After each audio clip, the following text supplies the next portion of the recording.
poderíamos acabar aqui o culto nessa hora, porque Deus já falou conosco e nos disse: eu sou grande, eu sou grande. Olhe para o irmão que está ao teu lado e diz assim: o meu Deus é grande. Agora olhe de novo para o teu irmão do teu lado e fala: o teu Deus é grande.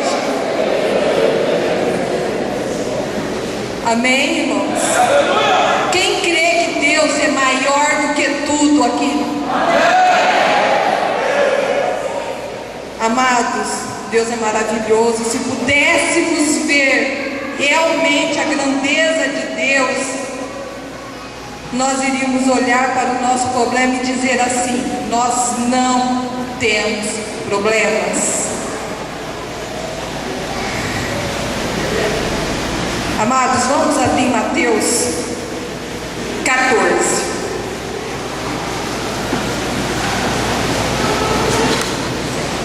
Versículo 22. Mateus 14, versículo 22.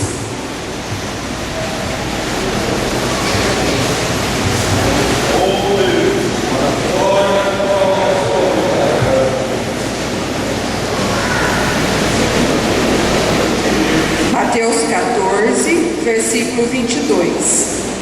Amém? Logo a seguir, compeliu Jesus os discípulos a embarcar e passar adiante dele para o outro lado, enquanto ele despedia as multidões. E despedidas as multidões, subiu ao monte, a fim de orar sozinho. E caindo a tarde, lá estava ele só. Entretanto, o barco já estava longe, a muitos estádios da terra, açoitado pelas ondas, porque o vento era contrário. Versículo 25. Na quarta vigília da noite, foi Jesus ter com ele, andando por sobre o mar. E os discípulos, ao verem-no andando sobre as águas, ficaram aterrados e exclamaram: és um fantasma! E tomados de medo gritaram. Mas Jesus imediatamente lhe disse: tende bom ânimo, sou eu, não temais. Respondeu-lhe Pedro, disse: se és tu, Senhor, manda-me ir ter contigo por sobre as águas. Versículo 29. E ele disse: vem. E Pedro, descendo do barco, andou sobre as águas e foi ter com Jesus. Reparando na força do vento, teve medo e começando a submergir, gritou: salva-me, Senhor. E prontamente Jesus, estendendo a mão, tomou-o e lhe disse: homem de pequena fé, por que duvidaste? Subindo ambos para o barco, cessou o vento, e o que estava no barco adoraram, dizendo: verdadeiramente és o Filho de Deus. Amém? Amados, se nós olharmos nos versículos anteriores, Jesus estava com a multidão, tinha acabado de curar enfermos e tinha feito o milagre dos pães e dos peixes e alimentado 5.000 homens, além de mulheres e crianças. E os discípulos estavam com ele. E os discípulos conheciam Jesus, andavam com Jesus. Mas se nós olharmos no versículo 22, vai dizer assim: logo a seguir, compeliu Jesus os discípulos a embarcar e passar diante dele para o outro lado, enquanto ele despedia as multidões. Então Jesus compeliu os seus discípulos. Compelir significa forçar, obrigar alguém a alguma coisa. Então, peraí, os discípulos não queriam ir, porque senão Jesus não tinha forçado os discípulos a entrarem no barco. Aí se nós começarmos a olhar e a pensar, por que será que os discípulos não queriam entrar no barco? Se vermos no versículo 24, vai dizer assim, que o vento era ao contrário, o vento estava forte. E se nós lermos lá atrás, no capítulo 8 de Mateus, no versículo 23, os discípulos já tinham passado uma tempestade no mar com Jesus. E aí, provavelmente, não está dizendo no texto, mas será que os discípulos não pensaram assim? O quê? Nós já passamos uma tempestade no mar e o vento está forte, nós vamos entrar, olha o vento, está forte, está ao contrário. Será que nós não vamos passar a mesma tempestade que passamos lá atrás, que é falado? Se somos nós iríamos pensar também. Já passamos. Mas os discípulos, eles não questionaram. Ele, talvez, ficaram, vou ou não vou, vou ou não vou. Então Jesus teve que falar, vocês vão, insistiu. E eles obedeceram. Mesmo que eles estavam olhando que o vento era forte e que o vento era ao contrário. E se continuarmos lendo, no versículo 25, vai dizer assim: na quarta vigília da noite, foi Jesus ter com eles, andando por sobre o mar. Quarta vigília da noite é entre 3 e 6 da manhã. E quando Jesus mandou os discípulos entrarem no barco, era ao entardecer.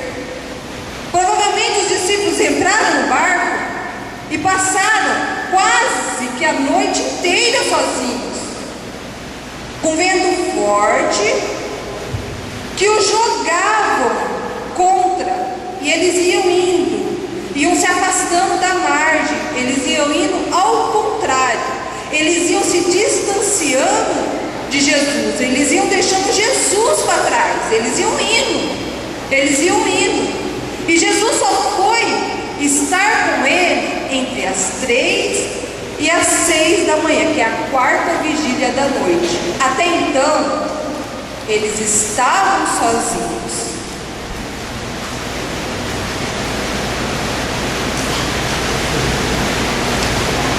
Eles estavam sozinhos e provavelmente eles estavam com medo até aquela hora. Porque no versículo seguinte, que é o versículo 26, que eu quero que vocês prestem bastante atenção. E os discípulos, ao verem-no andando sobre as águas, ficaram aterrados e exclamaram: é um fantasma! E tomados de medo, gritaram. Eles ficaram aterrados, eles ficaram com muito medo. Isso já nos leva a entender que parecia que eles já estavam com medo. E quando eles veem algo vindo sobre o mar, andando sobre o mar, eles se desesperam e falam: é um fantasma. Lembrando que o vento tinha levado o barco para longe do mar, para longe da margem, e eles estavam já no meio do mar, eles já estavam longe de Jesus, eles já estavam parecendo assim, ficando fragilizados. Quando a gente vai se distanciando de Jesus, a gente vai perdendo a força, a gente vai começando, os pequenos medos vai começando a tomar conta da gente. E ali podemos dizer a mesma coisa. Eles estavam longe de Jesus e já começavam a ter medo. E quando algo vem para eles, algo de diferente, eles ficam aterrados, eles ficam atemorizados, eles ficam com medo.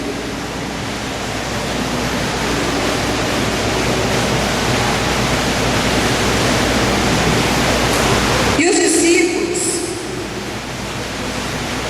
eles conheciam Jesus,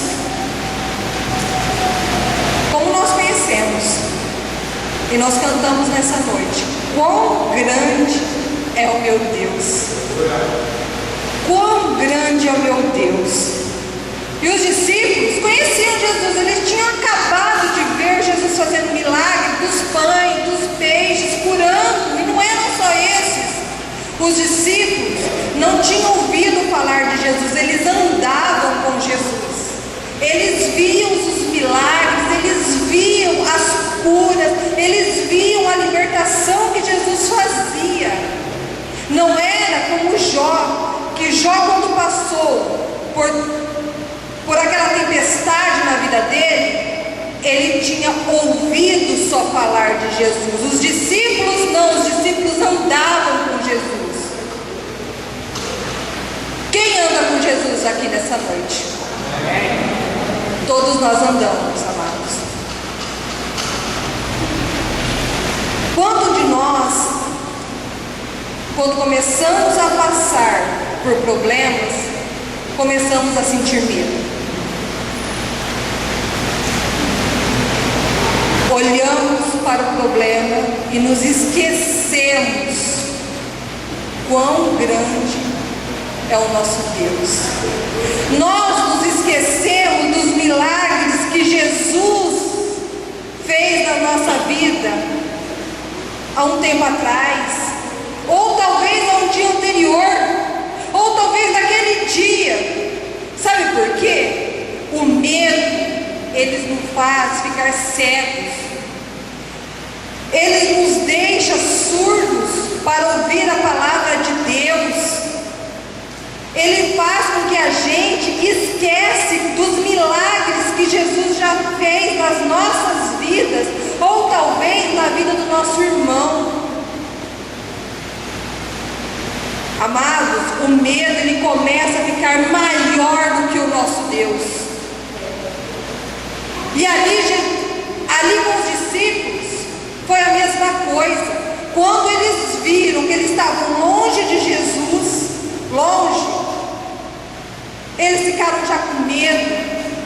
Mas quando eles veem algo andando, eles esqueceram que Jesus tinha acabado de fazer milagres. Eles esqueceram que quando eles estavam no barco, na tempestade, que Jesus dormia dentro do barco e que Jesus acalmou a tempestade, eles esqueceram. Não era para eles ter esquecido, mas eles esqueceram. Tudo por causa do medo. O medo, ele transforma as pessoas. Eles transformam. O medo nos traz insegurança. Não deixa que a gente vá além. Ele nos deixa presos.